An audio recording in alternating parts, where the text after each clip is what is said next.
to charge him.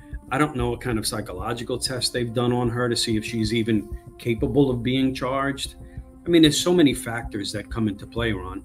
He said that he feels like they are, what you said, trying to work out a deal to get her to testify. They have a mountain of evidence against Stephen Stearns.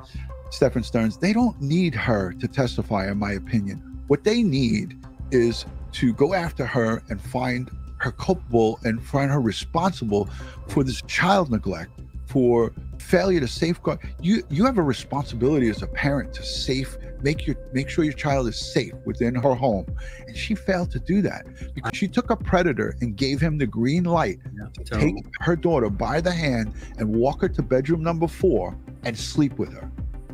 Who does that as a good parent? None of us can say, and I don't even care if you're not a parent, none of us would feel right about saying that or doing that. I still think they're going to charge her. There's no way that they're not going to charge her. I agree with that, but it definitely backs up my thought of that with hearing you two say that. I mean, I've got 82 or 83 episodes of this, and every time I say hashtag arrest Jen Soto for what we can see her doing. So yeah, I don't know about child trafficking in the chat here, but we see the neglect, we see the obstruction of justice. There's 4 charges there that are felonies. So, and who knows over 7 years how many people have come and gone from that home?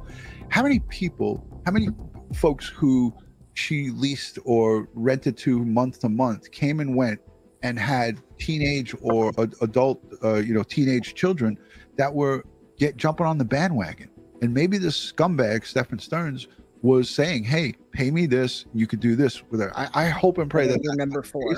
Right. I hope and pray that that's not the case. But the way this whole apartment was set up, this dwelling was set up, and the Jennifer Soto showed no care or empathy for her flesh and blood. It's shocking to even talk about this, but I don't see this out of the realm of possibilities. God only knows what this poor girl went through. Where something like this big has happened and someone hasn't been charged? So I worked in East New York and Brownsville, some of the toughest housing projects in Brooklyn. I saw a lot of child neglect and child abuse. I've seen a lot of cases where some people have skated due to lack of evidence.